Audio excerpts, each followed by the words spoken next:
Capítulo 3 de este libro del Génesis, versículos 20 y 21. El hombre llamó a su mujer Eva, porque ella habría de ser la madre de todos los vivientes. El Señor Dios hizo túnicas de piel para el hombre y su mujer y los vistió. Fíjense cómo aquí hay un cambio, un contraste bastante notorio y que vale la pena destacar, porque con esto se deja en claro, de hecho podemos decir que ya con esto se deja sumamente claro que el castigo que en efecto han merecido, que ellos mismos pues se han impuesto, no es la última palabra de Dios.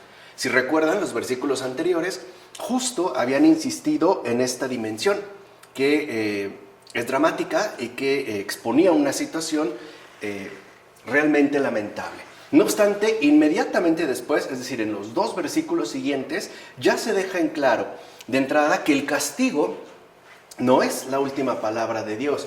Esto se ve de forma sutil, pero significativa, por ejemplo, en que Adán da otro nombre a su mujer. Recuerden que en un primer momento solo le llamó mujer, nada más.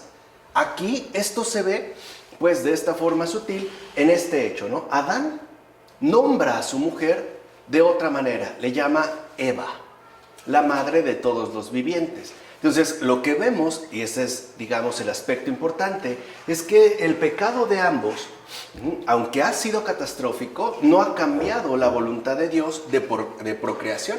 O sea, no les ha privado, pues, del designio primario que les concedió de ser fecundos y reproducirse. O sea, esto no se alteró, ¿no? Al grado de que Adán, por ejemplo, ya ahora reconoce en su mujer a Eva, la madre de los vivientes. Es más, la túnica de piel con la que Dios los viste es un signo de conciliación.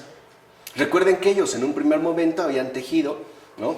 Unas coberturas de hojas, ya dijimos de hojas de higuera. Dios se las quita, o sea, de hecho ni siquiera se las deja. Les coloca una túnica de piel y aparece como un signo de conciliación, o sea, una nueva adaptación. Esto es algo importante a las limitaciones humanas. Ciertamente, ahora la condición humana está ya sumamente herida y lastimada y requiere pues incluso de un recubrimiento mucho más adecuado para la situación de vida que van a tener que llevar. O sea, no los abandona a su suerte, sino que incluso les va a proporcionar, a partir de este gesto de conciliación, un indicio del nuevo modo de vida que han de llevar. O sea, una nueva adaptación que sea pertinente para la situación de vida que ambos, Adán y Eva, tienen que afrontar. Curiosamente, aquella que se hiciera iniciadora de la transgresión fue llamada vida. Justo porque se encuentra al principio de la sucesión de los que serían engendrados y que pecarían. Ella es pues la madre tanto de los justos como de los pecadores. Por tanto, a cada uno de nosotros corresponde el ubicarse con unos o con otros, como menciona Clemente de Alejandría en su Strómata. Esto significa que aunque todos procedemos de una misma matriz, o sea, de una misma madre, en este caso de Eva, que es por donde ha empezado justo la sucesión de todos los que han sido engendrados, esto no nos obliga a, de entrada, quedar como confinados al ámbito de los pecadores. De hecho, sí es posible, no fácil, pero sí es posible para que un ser humano se mantenga incluso dentro del campo de los justos. Ahí es donde intervendrá nuestra respectiva voluntad, es decir, lo que se conoce como libre albedrío. O sea, no estamos obligados a pecar, pues, para que se entienda. Pues bien, esas indumentarias eran de pieles de animales o fueron creadas como los espinos y las zarzas, las cuales se crearon después de que se terminaran las otras obras. Puesto que se dice que el Señor hizo unas túnicas y les vistió con ellas, parece que Dios hizo algo especial para que se cubriera su desnudez, como menciona Efrén de Nisibi en su comentario sobre el Génesis. O sea que de entrada podríamos mencionar que no se trata de una piel de animal cualquiera. De hecho, Dios no mató a un animal para que lo recubriera con esta piel, sino que hizo algo especial, justo para poder recubrir esta indigencia en la cual habían quedado hundidos ambos, tanto Adán como Eva. Y aquí, ¿qué podemos ya empezar a ver? ¿Qué es este nuevo recubrimiento de piel, es decir, de carne? Pues justo la encarnación de Jesús. Quiere decir que aquí ya se está hablando del hombre nuevo, aquel que será regenerado sin renegar de su propia indigencia, es decir, de su condición de pecador, será regenerado a partir de la encarnación del Señor. Es un recubrimiento especial, es de hecho la gracia, pues, de la redención dirigida hacia la realidad concreta de toda la humanidad. Por otra parte, despojados Adán y Eva del vestido de la inocencia, merecen vestir en su mortalidad túnicas de piel. ¿Ya ven? O sea, aquí vemos como lo que yo les había mencionado, hay dimensiones, ¿no? Hay, por ejemplo, densidades de significación en la Escritura. La primera y más relevante es la que mencionamos, pero también es cierto que una vez que ellos quedaron despojados de ese vestido inicial de inocencia, merecen vestir en su mortalidad túnicas de piel.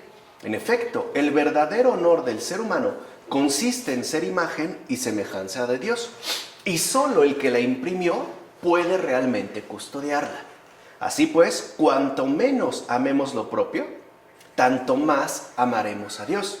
Aquel que solamente ama lo propio, o sea, aquel que solo se queda consigo mismo, aquel que se limita a lo que afirma como propiedad suya, es precipitado al abismo. Esto es, al enfermizo placer de la bestia. La semejanza humana con la divina gloria no corresponde con la infamia de la semejanza bestial, como afirma Agustín en De la Santísima Trinidad. O sea que esto significa que solo Dios es quien custodia nuestra verdadera dignidad. O sea, esta nueva vestimenta, esta regeneración total que nos ha concedido desde los primeros padres, no es obra nuestra. Así podemos ver cómo, por ejemplo, la santidad no es algo que uno adquiere mediante una serie de esfuerzos más o menos programáticos. O sea, no es un sistema de ejecución, es una gracia ciertamente concedida. Cuando uno a su vez no cuida, no custodia, no resguarda fielmente esta nueva vestidura, este recubrimiento pues renovado, lo que sigue a continuación es que nosotros más bien incurriremos en la infamia de la semejanza bestial. Y en efecto así sucede. Por ejemplo, cuando un ser humano comete un crimen verdaderamente atroz, pensemos alguien que mató a un par de gemelos recién nacidos y se los comió. Ponen, por ejemplo, este caso, nosotros ya vemos ahí que se manifiesta algo no precisamente humano, sino que incluso diríamos, este es un animal, o sea, es una bestia, para que entendamos en dónde nos encontramos. O sea, el Señor nos brinda una cobertura especial que lo que requiere es una fidelidad atenta. Cuando nosotros pues no conservamos lo que Dios nos concede, incluso este recubrimiento nuevo, lo que sucede es que caemos todavía más bajo. O sea, nos bestializamos. Por eso también tiene esta significación el que Dios les haya cubierto con pieles especiales. Comparemos esos vestidos miserables con los que los primeros padres se cubrieron después de haber cometido el pecado, con los vestidos de la santidad y de la fe. De esto se dice que los hizo Dios con piel. O sea, los miserables son los de esas hojas de higuera que ciertamente son incluso punzantes, ¿no? Pueden generar algún tipo de urticaria. En cambio, este nuevo recubrimiento serían los vestidos de la santidad y de la fe. De estos son los que se dice que Dios hizo con piel. Así que estas túnicas fueron elaboradas de unos animales, ya que conviene que el pecado se vista de estas túnicas de piel, que sería a su vez símbolo de la mortalidad y de la debilidad de la carne.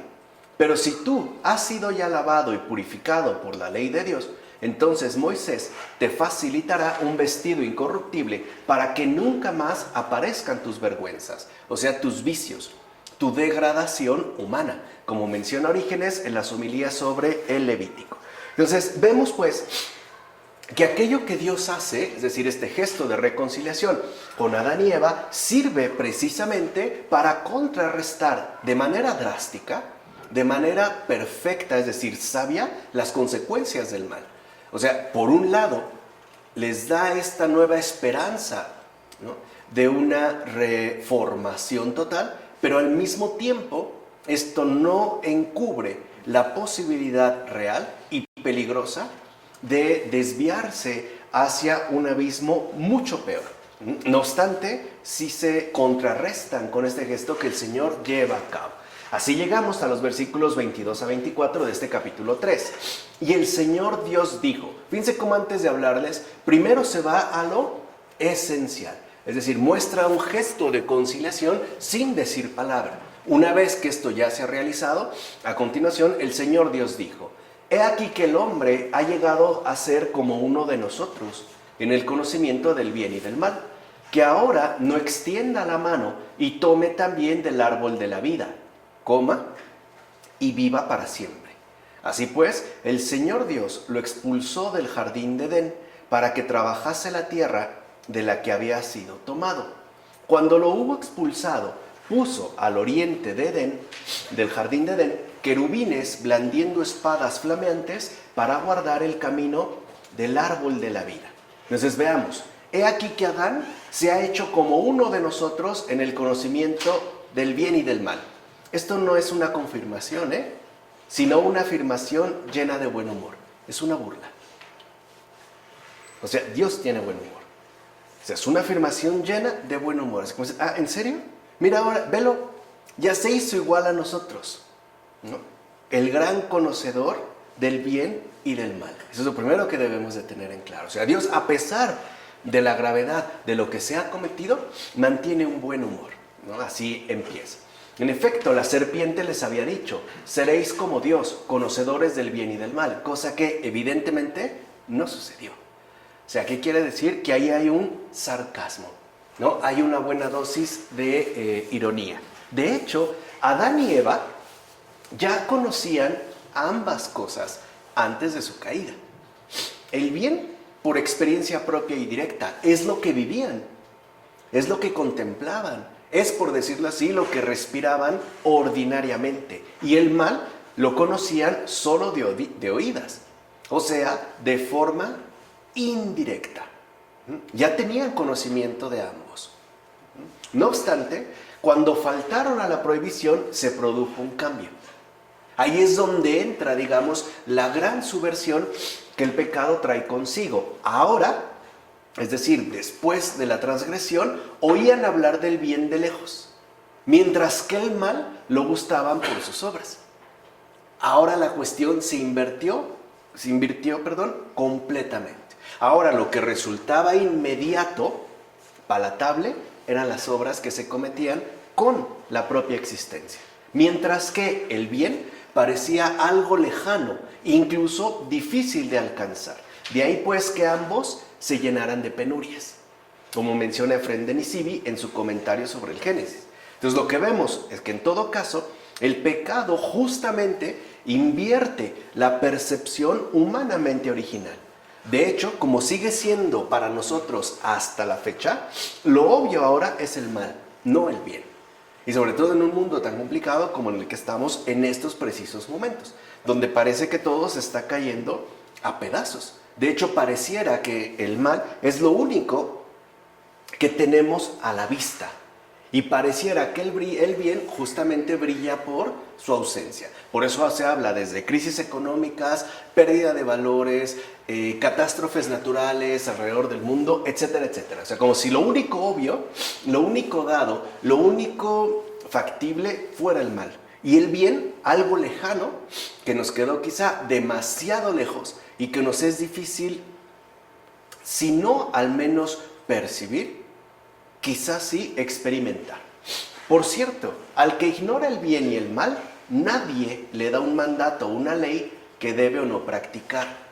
En consecuencia, el ser humano no obtuvo dicho conocimiento por parte del árbol. Claro, si no sabe qué debe hacer y qué no debe hacer, qué está bien y qué está mal, entonces, ¿para qué le vas a dar este mandato? Ahora bien, ¿por qué se le llama entonces el árbol de la ciencia del bien y del mal? Esto no es cosa de poca importancia. Es decir, importa mucho el saber por qué se le llamó así. Fíjate bien, el diablo dijo, el día que comáis del árbol, se os abrirán los ojos y seréis como dioses, conocedores del bien y del mal. ¿Acaso el diablo dice la verdad? ¿Habrá pues que hacer caso a su afirmación? ¿Te atreves a traerme el testimonio del enemigo y conspirador? Cierto es que dijo, seréis como dioses, pero ¿por eso se hicieron dioses? De igual manera que no se hicieron dioses, tampoco recibieron entonces el conocimiento del bien y del mal. ¿Se dan cuenta del engaño? Eso ya lo tenían, no era algo que iban a adquirir, ya lo tenían. El diablo es efectivamente un vil embustero y en nada habla verdad, como menciona San Juan Crisóstomo en sus sermones sobre el Génesis. Y esto es muy interesante, porque ahí se ve el engaño. El diablo nos promete algo que supuestamente habremos de conseguir, cuando de hecho ya lo poseemos. Digamos, él aparece con una especie de disfraz de privación, justo para encender el deseo. Recuerden que el deseo, ¿no?, se intensifica en la medida en la que consideramos que algo que efectivamente quisiéramos no lo hemos tenido, o algo que nos puede resultar sumamente deseable no lo hemos alcanzado. Entonces aquí está el engaño, como si ellos no lo hubieran conocido previamente, ¿no? Y si Adán comió del árbol del que se le había ordenado que no comiera, ¿cuánto más no correría hacia el árbol acerca del cual no se le ordenó nada? Si se dan cuenta, o sea, si de este se le dijo no y lo hizo, del otro, del árbol de la vida, que no se le dijo nada, ¿qué no iba a hacer? Ahora, de entrada pareciera como si Dios fuera envidioso, ¿no? No vaya a vivir para siempre. Claro, aquí podemos adelantar dos cosas muy básicas. La primera, si es el árbol de la vida, imagínense que en estas condiciones Adán y Eva también comieran de él. Se quedan en esa miseria para siempre. Y cuando digo para siempre es para siempre. O sea, no era un juego. Porque esto, esa es la segunda consideración, esto que nosotros hasta la fecha experimentamos realmente no es vida. Y lo sabemos, llena de fatigas, de dolores, de enfermedades, de problemas, de fallecimientos, de tristezas, de penurias, no es vida. Imagínense estar así a perpetuidad.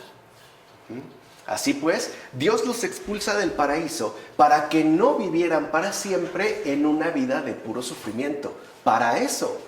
Es decir, si es que incluso se atrevían, no había que dudarlo, si habían hecho lo que se les prohibió, a comer del árbol de la vida. ¿Se entiende ahora cómo lo hace también por un bien? Por eso Dios les impidió que comieran de ese árbol, es decir, mientras estuvieran investidos con una maldición.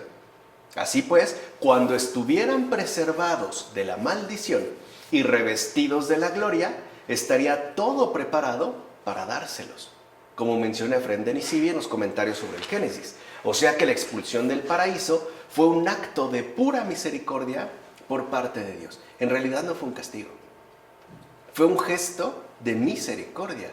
Fue incluso, digamos, una preservación de un mal incluso terriblemente más grave. Dios mismo los colocará en un lugar más conveniente para ellos.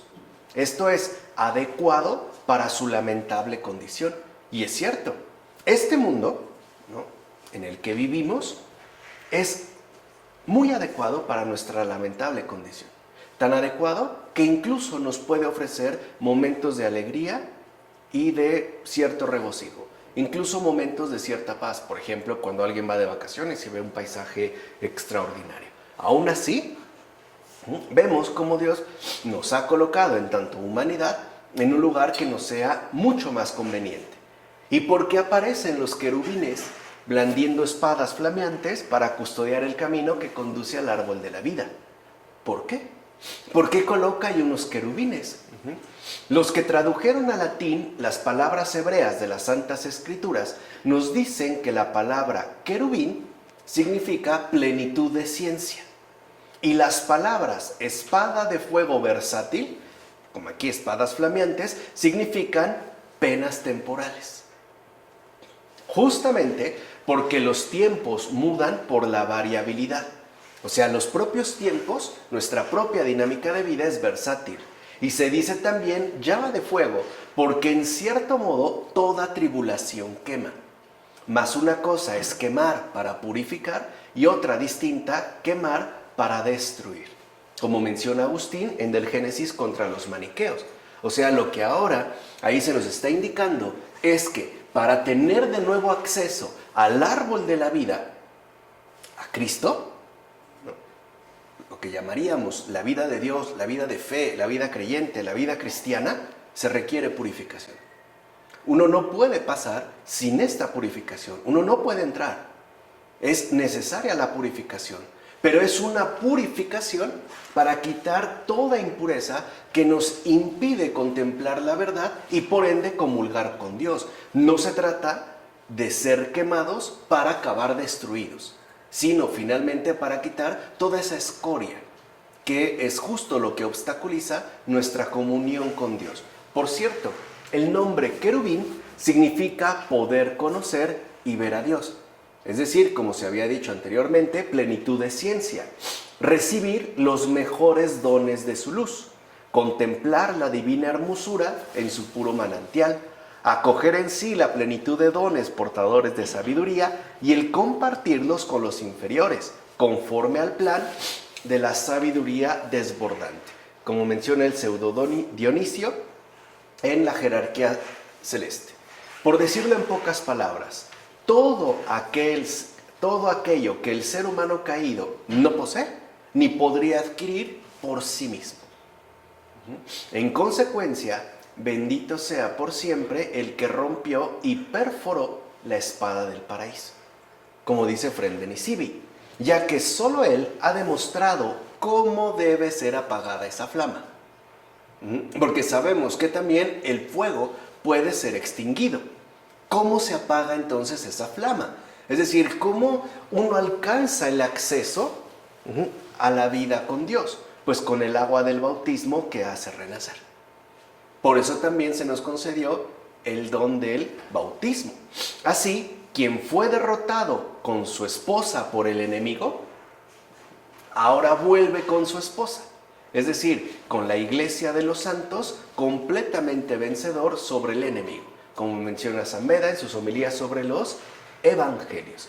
Quiere decir que esta expulsión es una preservación, pero no es una negativa rotunda. Es algo conveniente y que a su vez nos manifiesta con todo realismo aquello que será necesario para poder volver de nuevo al paraíso, o sea, la comunión con Dios. Por último, asimismo debemos notar que vuestro compañero en el martirio, o sea, Jesucristo, es quien nos acompaña al paraíso de Dios, mostrándonos cómo se debe cruzar entre el querubín y la espada flameante. Estos custodian el camino que lleva al árbol de la vida, y asimismo lo guardan para que nadie indigno pueda pasar por dicho camino. Así, la espada flameante prohibirá el paso a quienes han construido sobre el cimiento ya puesto. Jesucristo, madera, ¿no?, heno y paja, como se menciona en la 1 Corintios. Es decir, todo aquello que es propicio para ser encendido y quemado, especialmente la madera. Así se llama de la dura negación. Por otra parte, el querubín recibirá a quienes no puede alcanzar la espada flameante, justo porque no edificaron algo que pueda ser quemado. Estos serán entonces conducidos al árbol de la vida y a todos los árboles que Dios plantó en el oriente e hizo crecer en la tierra, como menciona Orígenes en su exhortación al martirio.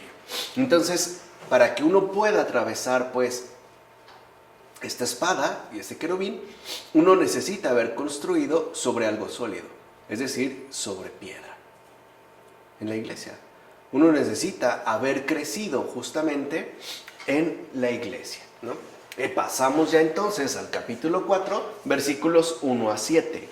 Adán conoció a Eva, su mujer, que concibió y dio a luz a Caín, y dijo: he adquirido un varón gracias al Señor. Después dio a luz a su hermano Abel. Abel fue pastor de ganado menor y Caín labrador. Al cabo de algún tiempo, Caín ofreció al Señor frutos del campo, y Abel, por su parte, los primogénitos y la grasa de su ganado. El Señor miró complacido a Abel y su ofrenda, pero no a Caín y la suya. Por esto Caín se irritó en gran manera y andaba cabizbajo. Entonces dijo el Señor a Caín: ¿por qué estás irritado? ¿Por qué andas cabizbajo? ¿no llevarías el rostro alto si obraras bien? Pero si no obras bien, el pecado acecha a la puerta. No obstante, tú podrás dominarlo. Vean aquí cómo se va, ¿no? Como el Señor adecuando a una situación de deterioro cada vez más intensivo. Para empezar, notemos entonces lo siguiente. Fue después de la desobediencia, o sea, después de la expulsión del paraíso, que tuvo comienzo lo referente a la unión sexual. Pues antes de dicha desobediencia, Adán y Eva más bien imitaban la vida angélica, y por eso ni siquiera se hablaba de sexualidad, como menciona Juan Crisóstomo en sus homilías sobre el Génesis. Así pues, cuando Adán quedó ciego en los ojos del alma, comenzó a mirar según los ojos del cuerpo, es decir, con un sentimiento de pasión, desorden, y dirigió entonces la mirada de sus ojos hacia las cosas visibles y conoció a Eva, su mujer, y ella concibió y engendró a Caín. En este caso, el conocer a su mujer está dado ya en la ignorancia de la realidad de todo lo que es bueno. El problema está en que dicho conocimiento no se sustenta ya en la contemplación. Es pues un conocimiento según el descenso, como dice Simeón el Nuevo Teólogo en sus discursos. O sea, cuando ya Adán conoció a su mujer, ya no la miró según la contemplación, sino según algo con lo cual poder autosatisfacerse. Quiere decir que ahí de entrada ya había entonces un desorden. Pues bien, Caín significa posesión. Y a Caín siguió Abel, la víctima de su hermano. Abel es, en cierta medida, figura de la peregrina ciudad de Dios. En efecto, Abel muestra que esta ciudad ha de padecer perversas persecuciones debidas a los impíos y terrígenas. Son estos, los amadores del origen terreno, los que gozan de la efímera felicidad de la ciudad terrena, los que buscan acabar con la peregrina ciudad de Dios, como menciona Agustín en la ciudad de Dios. Estos últimos delatan la falsedad terrígena, o sea, aquellos que están al acecho de los que no se mantienen bajo sus propios criterios. O sea, hay pues un afán de matar a los que buscan a Dios en este mundo. Y aparte entre propios hermanos. Es decir, entre los propios seres humanos. Así pues, Abel era muy cuidadoso en la elección de ofrendas, mientras que Caín ofrecía sin elección. Abel ofreció los primogénitos y los mejores animales. Por su parte, Caín ofreció el grano sin madurar y frutos también sin madurar. O sea, podemos decir que agarró lo que encontró. No importa, ¿no? En síntesis, la ofrenda de Caín fue hecha con todo descuido. En consecuencia, ya que Caín se descuidó al comienzo de la ofrenda que realizaba, Dios no quiso aceptarla, precisamente para enseñarle cómo es que debía ofrecer. ¿Qué quiere decir? Que entonces Caín ya estaba obrando mal. Ya expresa pues una mala inclinación hacia el descuido del bien. Si el Señor no quiso aceptarla, no fue por repudiarle. Era una manera de mostrarle que las cosas así no deben hacerse. ¿Se entiende? O sea, que lo que nosotros hacemos tiene que hacerse bien. Y más aún tratándose del propio Señor. Como menciona Efrén de Nisibi en su comentario sobre el Génesis. Por otra parte, Caín no empezó a ser malo cuando mató a su hermano, sino que su malicia salió por fin a la luz cuando mató a Abel, como menciona Orígenes en la oración. Y es cierto. Cuando una persona comete ya algún tipo de maldad, no es a partir de ese momento que es malo, ya lo era. Lo que pasa es que o bien no se habían dado las circunstancias particulares para que saliera a la luz esta malicia, o bien se había mantenido de cierta manera reprimido en la manifestación de sus propias intenciones. O sea, hay varios condicionamientos que están como obstaculizando o bloqueando la malicia que puede llegar a anidar en nosotros. Es más, quizá cada uno lo hemos comprobado bajo circunstancias muy particulares, donde decimos que no pensé que fuera capaz de hacer algo así, no sé qué me pasó, perdí la cabeza, o me enojé mucho, o estaba borracho, pero esas son justificaciones. O sea, no es más que la malicia que había estado anidando durante mucho tiempo y que a la primera oportunidad ya se mostró abiertamente. Por eso fue doble su motivo para irritarse en el caso de Caín. No solo porque él fue el único rechazado, sino también porque fue aceptada la ofrenda de su hermano. Como menciona Juan Crisóstomo en las homilías sobre el Génesis. O sea, Caín entonces no solo se molesta consigo mismo, su orgullo es demasiado grande, sino que también le enoja el bien ajeno. Ahí ya posee malicia. O sea, se enoja porque fue rechazado. Y se enoja porque el otro sí fue premiado. Como sigue ocurriendo en muchos concursos de belleza. Ahí está Caín y Abel. La perdedora se enoja consigo misma porque no merecía ser rechazada. Y al mismo tiempo se enoja con la ganadora, se ve en su cara. Se ve en su rostro cuando la tiene que felicitar o abrazar o hasta besar, ¿no? De que haya recibido el bien esa persona que no soy yo. Es decir, posee malicia. Aquí ya vemos justo el grado, ¿no?, de caída en la que ahora están apareciendo los primeros descendientes de Adán y Eva. O sea, estamos viendo los estragos que ha traído consigo el pecado. Ahora bien, mira cómo el Señor, amorosamente, quiere incluso calmar el coraje y la locura, el rostro sombrío de Caín. En efecto, al observar el trastorno de su juicio y conocer la obstinación de su espíritu, Dios quiere ya de antemano pulir su razonamiento y sosegar su mente. O sea, todavía trata de ayudarle, de que vuelva a sus cabales, de que no se deje arrastrar, ¿no?, por este ímpetu malévolo que lo está trastornando. Incluso al final le dices, si tú quieres, podrás dominarlo. O sea, no estás obligado, pues, a dejarte ir por ahí. Y lo hace por medio de mantener intacta la autoridad de su hermano Abel. Sin embargo, incluso después de tanto esmero y de tan grandes remedios, no por eso Caín fue más feliz. Así de grande era ya la diferencia de pensamiento entre Caín y Dios. Se va dando una especie de separación rotunda entre los humanos y Dios mismo. Dicho brevemente, así de grande era ya su exceso de maldad. O sea, ya no solo hay maldad, ya hay un exceso de maldad. Y ahorita en estos tiempos hay un archiexceso de maldad, como afirma Juan Crisóstomo en las homilías sobre el Génesis. Por eso el pecado, en un primer momento, nos invita a la maldad.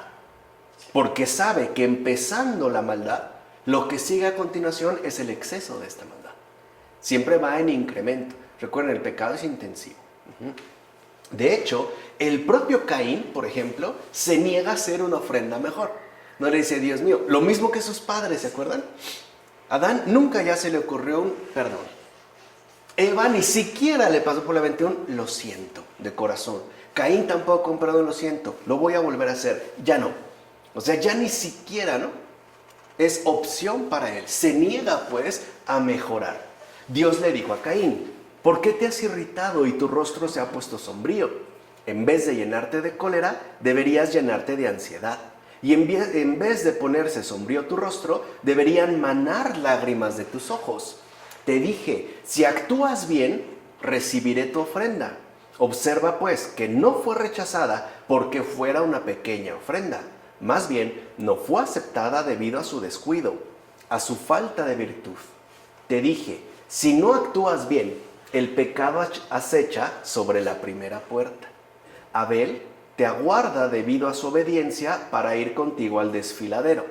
O sea, el campo, lugar fuera del Edén, donde fue matado Abel. Si no actúas bien, allí serás dominado por el pecado. Es decir, te llenarás de él sin remedio. Como lo menciona Efrén de Nisibi en su comentario sobre el Génesis. Y así pasó. Ciertamente, en vez de que Caín actuara bien, o sea, en lugar de que se dejara llevar según la orientación central de la virtud, del bien, de que corrigiera, de que enmendara, etcétera, precisamente para que fuera aceptable su ofrenda, en principio rechazada, Caín volvió a ofrecer una ofrenda, la ofrenda del asesinato de su hermano. Ese fue ahora su ofrecimiento. Esa fue su nueva ofrenda, homicidio, fratricidio. Así pues, vean, ahí se ve el exceso, De una ofrenda negligente, Caín pasa a un ofrecimiento criminal. Este es el paso de la negligencia a la maldad. Por eso ahora recuerdan muy bien cómo cuando estudiamos la terapéutica de las enfermedades espirituales, los padres, todos los padres de la iglesia, sin excepción, que aquí mencionamos, insistieron muchísimas veces que lo más peligroso para un ser humano en general y para el creyente en particular es la negligencia. Porque siempre empezando por la negligencia, a la manera de un descuido no importante, cuando ésta pues arraiga, de aquí se va a pasar a la maldad. Podemos decir que empieza todo por negligencia y acaba en maldad. Así ya ahora vemos esta relación en el capítulo 4 de los versículos 8 a 15. Caín dijo a su hermano Abel: vamos al campo. Y cuando estaban en el campo, Caín se alzó contra su hermano Abel y lo mató. Entonces el Señor dijo a Caín: ¿dónde está tu hermano Abel? Él le respondió: no lo sé. ¿Acaso soy yo el guardián de mi hermano? El Señor le dijo: ¿qué has hecho? ¿Se acuerdan lo mismo que Adán? Como para que recapacite. La voz de la sangre de tu hermano clama hacia mí desde la tierra. Ahora, maldito seas. Márchate de esta tierra que ha abierto su boca para recibir la sangre que has derramado de tu hermano. Aunque la trabajes, no volverá a darte su fruto. Vivirás errante y vagabundo por la tierra. Caín contestó al Señor: grande es mi culpa para soportarla. Pero ¿se dan cuenta que no dice perdón? O sea, está pensando en sí mismo. Me expulsas hoy de esta tierra. Tendré que ocultarme de tu rostro. Vivir errante y vagabundo por la tierra. Y cualquiera que me encuentre me matará. El Señor le dijo: no será así. El que mate a Caín será castigado 7 veces. Y el Señor puso una marca a Caín para que si alguien lo encontrara, no lo matase. La expresión vamos al campo, dicha por Caín, alude a un territorio poco frecuentado, lo cual a su vez indica el carácter premeditado del asesinato. O sea, es como cuando alguien comete un crimen, primero hay una premeditación. ¿Cuándo será el mejor momento? ¿En qué lugar será más factible? ¿Dónde no podré ser descubierto? O sea, cuando le dice vamos al campo es porque ya lo tenía todo planeado. Ya hay pues una planeación antecedente del asesinato. Por otra parte, la expresión bíblica vagabundo significa sin reposo. Algo así como un errante que esté donde esté no logra encontrar alivio. Ahora, este alivio no se refiere a un lugar físico de descanso, sino a la gran culpa que agobia y carcome el alma. Esa es la errancia de Caín. Esa gran culpa que agobia y carcome el alma. Pues bien, ¿por qué Caín se convirtió en fratricida? Por haber seguido sus perversos pensamientos y por haberse abandonado en su envidia, como menciona Simeón, el nuevo teólogo. Se dan cuenta, ¿no? En las catequesis, se dan cuenta cómo cuando uno entonces se deja llevar por los perversos pensamientos propios o nos dejamos abandonar en la envidia, podemos incluso acabar en homicidio, en asesinato, en crimen. No obstante, la muerte de Abel simboliza la pasión del Señor. En efecto, la tierra que abrió su boca y recibió la sangre de la mano de Caín significa la iglesia. La iglesia que ha recibido en el misterio de su bautismo la sangre de Cristo. El asesinato, agua, se convierte en vino, en redención, como menciona Beda en sus homilías sobre los evangelios. Aquí vemos otra dimensión de significado, muchísimo más profunda, porque se ha matado al inocente, se ha matado al que ningún delito ha cometido. Tan es así que resultaba agradable al Señor. Lo vemos a través de la aceptación de su ofrenda. Y el malo es quien lo ha matado. ¿Quiénes mataron a Jesucristo? Nosotros, es decir, los malos. Y su sangre clama hacia Dios. ¿Qué clama? Misericordia. Lo vimos claramente en la cruz. Padre, perdónalos, porque no saben lo que hacen. Es lo mismo que ha clamado Abel al Señor. Porque a veces pensamos que la sangre de Abel estaba exigiendo venganza y justicia con cólera. Mentira, no es verdad. Esa sangre lo que clamaba era misericordia, incluso también perdón para su propio hermano Caín. Lo vimos con Fabrice Ayash, ¿no? La inversión entre la víctima y el victimario. De hecho, la víctima es ahora a quien se le concede tener en sus manos a su propio agresor. Aquí es lo que vemos, esta invocación. ¿Y dónde vemos la importancia de esta invocación? Que el Señor incluso le concede a Caín mantenerse con vida, no ser exterminado, no ser incluso asesinado por otro más, ¿vale? Ahora bien, incluso Dios da a Caín la posibilidad del arrepentimiento cuando le dice, ¿qué has hecho? Recuerden, la confesión del propio pecado conduce a la contrición. Se nos había dicho versículos antes. Pero Caín estaba lleno de furia y por tanto no estaba dispuesto al arrepentimiento. De hecho, Caín se volvió encolerizadamente a su creador, el cual le había preguntado por su hermano para llevarle al bien, es decir, a la confesión. ¿Y qué le dijo Caín? No lo sé, es tanto como decir, ¿qué me importa? ¿Acaso soy yo el guardián de mi hermano? No me interesa. Y aparte lo dice con enojo, con molestia. ¿Qué dices, Caín? ¿Tomará entonces venganza la justicia por la sangre que clama hacia ella? ¿Dejarás que sea la justicia la que obre en lugar de la misericordia? ¿Acaso no tendrá que retrasarse para que tú te arrepientas? ¿No deberás renunciar a tu propio juicio trastornado para que por fin confieses la verdad? ¿Por qué pues te enojas? ¿Por qué te encaminaste a ese pecado sobre el que previamente Dios te amonestó? Precisamente para que no lo cometieras, como menciona Efrén de Nisibi en su comentario sobre el Génesis. Entonces, ¿qué es lo que vemos? Que en todo pecado cometido siempre hay una ineludible responsabilidad. O sea, una respuesta debida. Una respuesta que se adeuda sobre uno mismo. Todo pecado implica una ineludible respuesta. Tendremos que responder el adeudo que hemos contraído sobre nosotros mismos. O sea, la exhibición de la culpabilidad. Además, una culpabilidad que a final de cuentas no es imputable a otro, porque es algo que, sea como sea, yo realicé. ¿Se entiende? O sea, es realmente la exposición de uno mismo ante la verdad. Así pues, Caín prepara de antemano el camino de su futuro crimen. De hecho, creyéndose protegido por el secreto, consumaba ya su crimen. Se ha vuelto tan necio que imagina lo siguiente: para perpetrar el mayor de los crímenes, basta con evitar las miradas de los demás seres humanos. Como sigue ocurriendo hasta la fecha. Como sigue ocurriendo hasta hoy en día.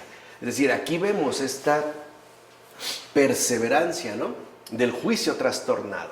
Se olvida que prepara el fratricidio en presencia de Dios. Por eso pienso que lo sucedido a Caín ocurre ahora a muchos otros seres humanos, pues estos piensan que Dios no ve las acciones de los malvados, pero Dios le interpela después de haber cometido su crimen.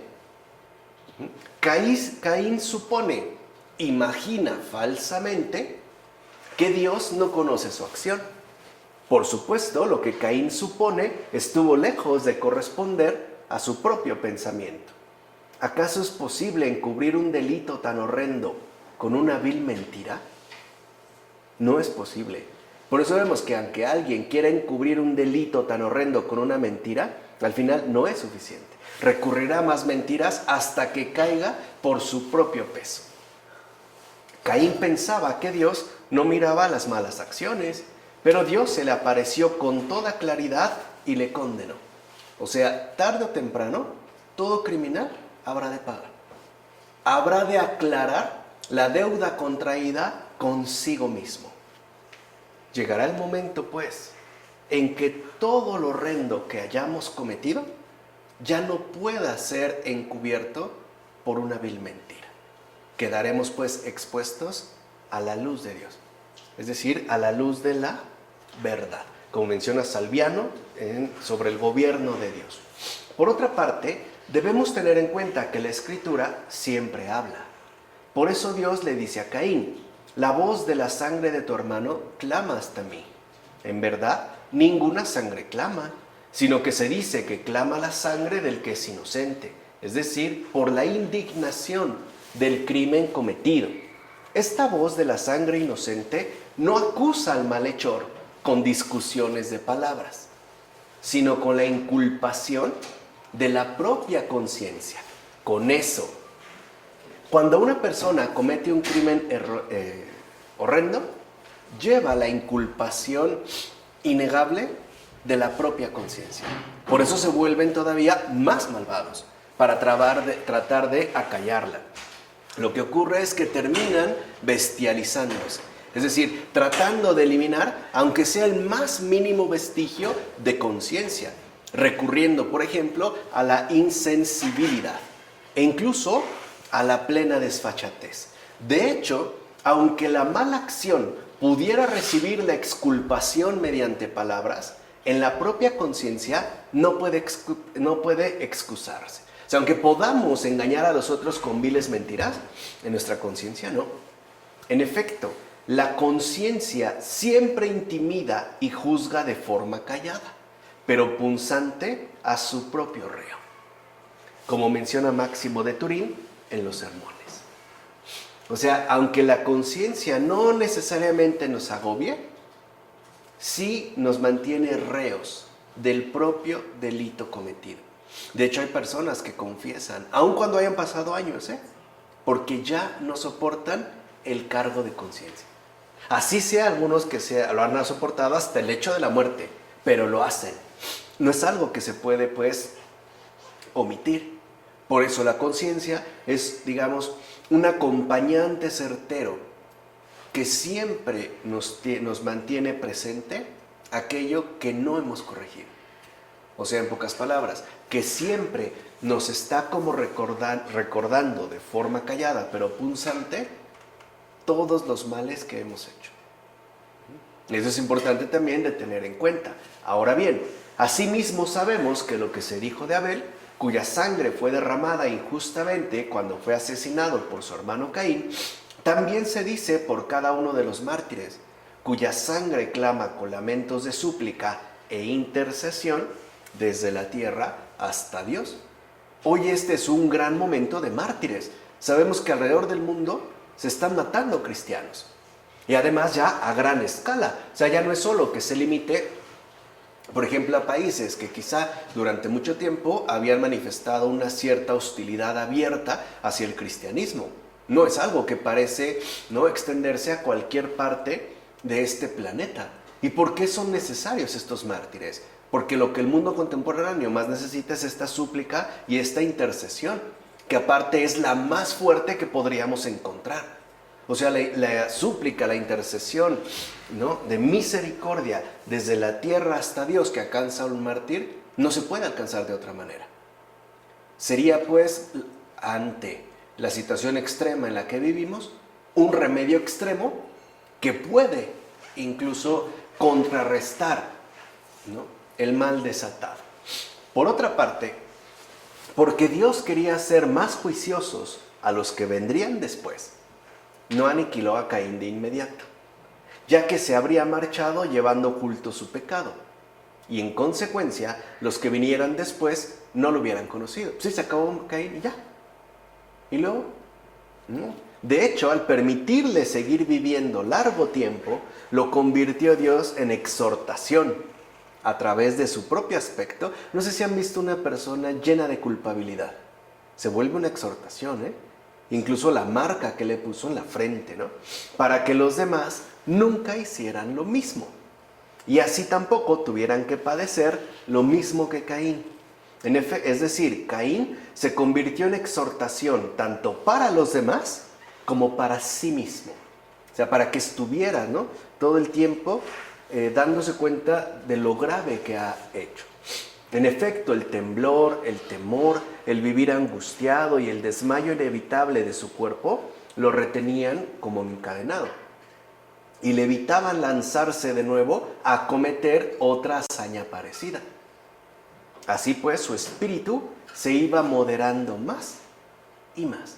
Entonces le marca el cuerpo, digamos que lo limita el Señor en el cuerpo justo para moderar también su espíritu, como afirma Juan Crisóstomo en contra los judíos. Es lo que luego suele pasar en los encarcelamientos. El que queda encarcelado es el cuerpo, pero el espíritu se modera, aunque no de inmediato.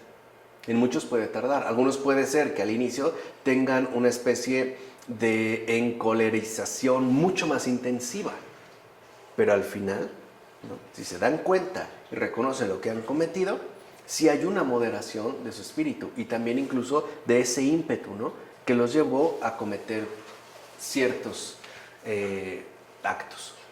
Podemos incluso decir que a pesar de todo, es decir, del enorme pecado que ha cometido, matar a su propio hermano usando mentiras y violencia, la condena de Caín está formada a partir del propio amor de Dios. Como dijera San Cirilo de Jerusalén, el pecado fue enorme, la condena pequeña, como lo dicen las catequesis. Piensen en nosotros, si matamos a otra persona, ¿cómo podemos compensar ese delito? ¿Cómo realmente lo puedo? O sea, aunque por ejemplo yo matara a mi propio hijo y después tuviera 100, ese hijo sigue faltando. Es irreemplazable, es irrecuperable. El pecado es enorme. Y en el caso aquí lo que vemos es que la condena pequeña. De hecho, no sin razón fue puesta una marca sobre Caín para que nadie lo matase, ya que Dios lo hizo con el fin de indicar claramente que la malicia no puede desaparecer. El crimen contra el hermano deja una marca indeleble en el propio rostro. Y es cierto, hay quienes de verdad parecen tener cara de malos, aunque ya no lo sean, pero llevan como una marca. Se ve también en la cuestión de los vicios, ¿no? Si nos deja una marca en el rostro. La malicia, pues, no puede ser quitada de la tierra. Por su parte, Caín temía ser asesinado, porque no sabía dónde huir. En efecto, la malicia se acrecienta y acumula por el simple hecho de practicarla. Nada más por eso. Recuerden, siempre en la maldad, lo que busca es el exceso de esta maldad. Y una vez dejada sin medida, sin límite, busca resolver todos los asuntos con engaños y fraudes. De hecho, los asesinos se traicionan con sus propios actos. Es decir, tal y como Caín se traicionó a sí mismo, como menciona Ambrosio en Sobre la huida del mundo. Con lo anterior, se nos deja ya en claro lo siguiente: cada pecador es como Caín. Mira pues hasta qué punto Caín es esclavo. Ahí se ve el trastorno ya de su juicio, de la malicia, ¿no? Me esconderé, dice, y viviré gimiendo y con miedo sobre la tierra. Cualquiera que me encuentre podrá también matarme. Así pues, como esclavo recibió la marca, y ni así pudo escapar de la muerte. El pecador es siempre esclavo, esclavo del miedo, pero también es esclavo de la avidez, de la avaricia, de la malicia, de la ira, del desenfreno. Y lo peor de todo es que tal ser humano se considera libre. No obstante, es incluso más esclavo que si estuviese bajo el doloroso dominio de un tirano, como menciona Ambrosio en sus cartas. Curiosamente, también hay que darnos cuenta que Caín ya actúa como la serpiente. es decir, como el diablo. De hecho, Caín obró casi igual que la serpiente, casi igual, la cual fue usada como instrumento por el diablo.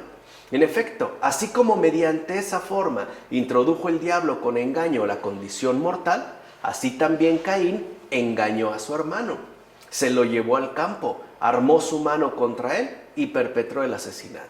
Por eso, lo mismo que dijera Dios a la serpiente, maldita seas entre todas las bestias, a Caín se lo dijo también. Maldito seas en esta tierra.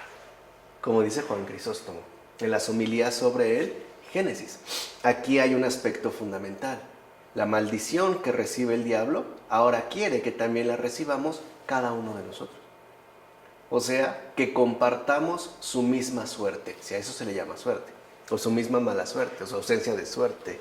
O sea que nuestra vida, en lugar de mantenerse como lo que es decir, gracia, finalmente se transforme por completo en una total desgracia. Cierto es que Caín confesó lo que hizo. Grande es mi culpa para soportarla.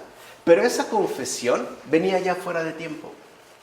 Debió hacerlo cuando aún era posible alcanzar la amorosa clemencia del juez. Como menciona Juan Crisóstomo en las homilías sobre el Génesis. Así llegamos a los versículos 16 a 22 de este capítulo 4.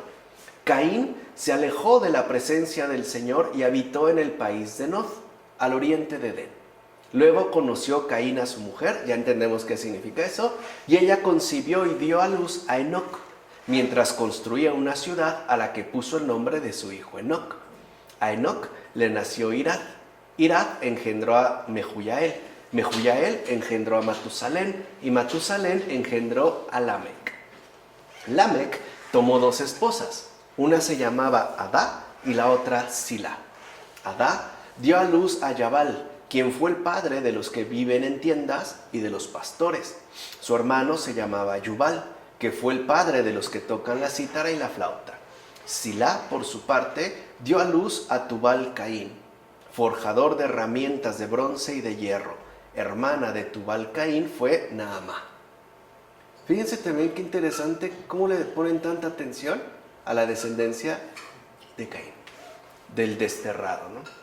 Entonces, lo primero que aquí se destaca es la continuidad de la descendencia a pesar del pecado humano. No obstante, comenzando por Caín, hay ya una lejanía con respecto a Dios de esta descendencia, cada vez más y más y más lejos. Esto se debe a que cuando una persona realiza el mal, se aparta de la presencia de Dios, como dice Atanasio en la carta festal. Además, como queda claro, Caín no solo se fue de la presencia del Señor, sino que también se fue lejos de su propia familia y se asentó en la tierra de Nod. Entonces, esto significa que el mal siempre nos aparta de Dios y de los demás, ¿sí o no? ¿Cuántas veces cuando una persona incurre en el mal no solo se aparta de Dios, sino de la gente que más lo quiere? Empezando por su propia familia. Se aísla, se va, ya no llega a casa, termina por aquí, termina por allá, o sea, aleja de todo.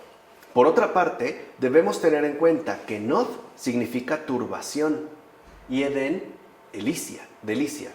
Las delicias de Edén son la fe, la contemplación y la paz. Pero quien se cree sabio, mejor que Dios, se lanza por su espontánea voluntad a un mar de agitadas olas. En ese caso, se aparta del conocimiento y más bien desciende, es decir, se hunde y pasa continuamente de una opinión a otra. Como menciona Clemente de Alejandría en los Estrómata.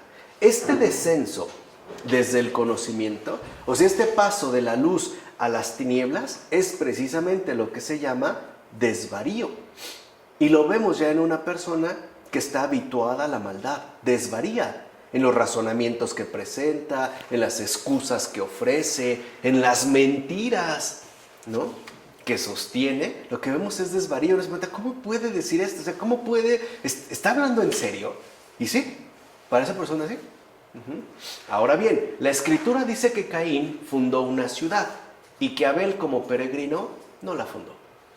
Esto se debió a que la ciudad de los santos trae su origen de arriba. Y aunque es cierto que aquí engendran ciudadanos, estos peregrinan hasta que llegue el tiempo de su reinado con el Rey de los siglos, como menciona Agustín, en la ciudad de Dios. Y esto es importante, porque entonces los hijos de Dios no buscan asentarse en esta tierra. Por eso incluso, digamos, son siempre como extranjeros, peregrinos por un campo hostil que parece triturarlos como el grano y que finalmente se dirigen hacia la patria celestial. De hecho, puede decirse que los descendientes de Caín representan la ciudad terrena. En efecto, las generaciones de Caín dejan insinuar que la ciudad terrena ha de tener hasta su fin generaciones provenientes de la unión sexual entre varones y mujeres, como afirma Agustín en la ciudad de Dios. Sin embargo, algo hay que tener en claro: esta ciudad no es ni la única ni la definitiva. Por eso a veces alguien se puede preguntar, ¿cómo es posible que esta persona, siendo tan mala, pueda tener y tener tantos hijos? ¿No? Y esta que es buena no puede y que debería tratarse entre nuestros juicios equivocados. Lo que aquí se ve es que esta ciudad terrena se va a mantener hasta el final y que además incluso se sigue pues, ¿no?, regenerando a través de la unión sexual entre varones y mujeres. O sea, no les está prohibido pues reproducirse. Lo que sí debemos tener en cuenta es que esta ciudad terrígena no es ni la única ni la definitiva. Llegamos entonces a los versículos 23-24 de este capítulo 4. Lamec dijo a sus mujeres: Adá y Sila, oíd mi voz. Esposas de Lamec, escuchad mi palabra. Maté a un hombre porque me hizo una herida, y a un muchacho porque me dio un golpe. ¿Se dan cuenta ahora la desproporción? Hoy en día, porque alguien mira a otra persona, le dan 10 balazos. Caín será vengado 7 veces, pero Lamec lo será 77. En este caso, Lamec celebra ya su propia tendencia a la violencia. Esto es un claro indicio de que la violencia de Caín ha pasado a sus descendientes. O sea que esto que hoy nos hablan de la herencia genética ya está desde aquí. O sea, no es tampoco nada nuevo. Lo nuevo es su formulación. Y lo que realmente nos debería de llamar la atención es su manipulación. Esto sí, no su realidad. De hecho, aunque Dios sigue bendiciendo la procreación de la especie humana, los seres humanos la contaminan con su propio proceder. Esto apunta entonces al juicio venidero mediante el diluvio. Vamos entendiendo por qué. O sea, no es algo que llega de inmediato, pues, ¿no? Lamec era malvado. Por eso dijo Dios: toda carne ha corrompido su camino. Lo dirá más adelante en el capítulo 6, versículo 2.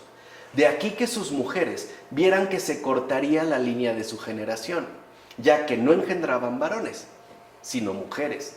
Así pues, ellas tuvieron miedo, pues la sentencia que se había pronunciado contra Caín y sus 7 generaciones había llegado. Como menciona Efrén de Nisibi en el comentario sobre el Génesis. Ahora bien, considera de inmediato cuánto le aprovechó a Lamec el castigo impuesto a Caín. En efecto, Lamec no espera que algún otro le acuse de haber cometido el mismo pecado o incluso otro peor. Para empezar, cuantitativamente, Caín mató a 1, ya a 2. Y esto no crean que es una mera cuestión numeral. Quiere decir que la maldad se ha duplicado, se ha vuelto extensiva, se ha vuelto abrumadora.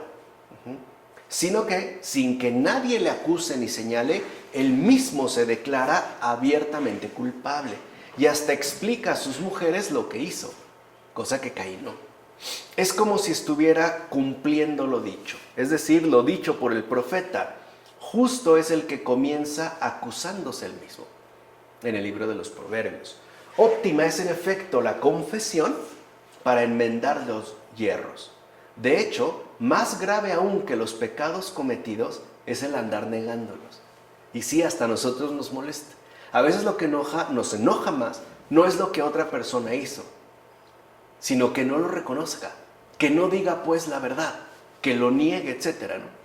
Esa fue justamente la actitud de aquel fratricida que, a pesar de la clemencia amorosa que Dios le mostró, se atrevió a querer engañarlo. Por el contrario, Lamec, a pesar de haber caído en los mismos pecados, cuando se dio cuenta de que la negación le había costado a Caín un castigo más severo, fíjense, ya recapacita un poquito, llamó a sus mujeres y, sin que nadie le obligase ni le acusara, o sea, solito, hizo confesión de sus pecados, e incluso él mismo va a fijar un castigo mayor sin engaños.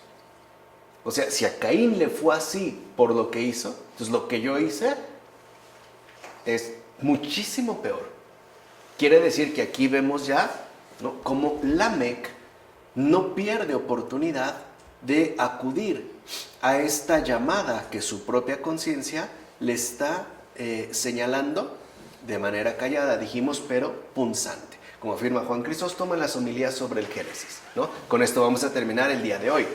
Sin lugar a dudas, lo que hizo Lamec fue grave y lamentable. Sin embargo, escapó al castigo por reconocer de inmediato su pecado. Y al juzgarse a sí mismo sin engaños, detuvo incluso el juicio divino. Esto se los dejo de tarea, para que se medite a fondo lo que dice Teodoreto de Ciro en las cuestiones sobre el Génesis. Sí es posible incluso detener el juicio divino. Lo único que se requiere es reconocer de inmediato el propio pecado, sin andar señalando a los demás, y juzgarnos a nosotros mismos sin engaños, justo como hizo Lamec. Entonces vean, a pesar de que lo que este Lamec hizo es grave y lamentable, nos sigue sirviendo de referencia y de aprendizaje.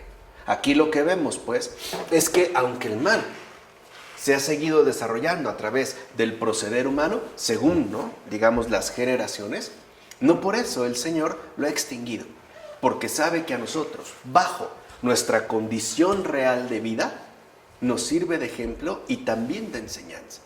Es decir, también de ellos podemos aprender mucho. Así como aprendemos de los buenos, también tenemos aprendizajes de los malos. Y esto es importante de tener en cuenta. No se pueden excluir unos de otros. Es lo que pasa en términos de la creencia. Tenemos mucho que aprender de los creyentes, pero también de los no creyentes. Ellos también nos hablan. Es decir, Dios también se comunica a través de ellos de un modo distinto. Y hay que aprender a escuchar qué es lo que se nos está diciendo. Como en el caso de Lamec. Por eso hay un contraste importante entre Caín y Lamec. Lo que hizo Caín es grave. Lo que hizo Lamec es más grave. Pero la reacción de Lamec es más importante que el propio pecado cometido. Por eso lo que nosotros vemos es que lo que realmente cuenta para Dios no son los hechos cometidos, sino el arrepentimiento sincero. Y el arrepentimiento sincero, ya para terminar en esta ocasión, depende de dos cosas. O solo se da si están presentes estas dos cosas. Primero, el reconocimiento inmediato del propio pecado. Y segundo, es el juzgarse a uno mismo sin engaños. Cuando uno de estos falta, no hay arrepentimiento. Y entonces, en lugar, digamos, de seguir la línea de Lamec en su reacción, no en su obrar, ¿no?, nos vamos mejor con Caín. Y lo que hacemos es llenarnos de mentiras, querer escondernos no solo de Dios, sino incluso de los demás, y peor aún de uno mismo, mediante tantas cosas absurdas que lo único que terminan es generándonos un tormento realmente insoportable. ¿De acuerdo? Vamos a dejarlo hasta aquí. Del Padre, del Hijo, del Espíritu Santo. Amén.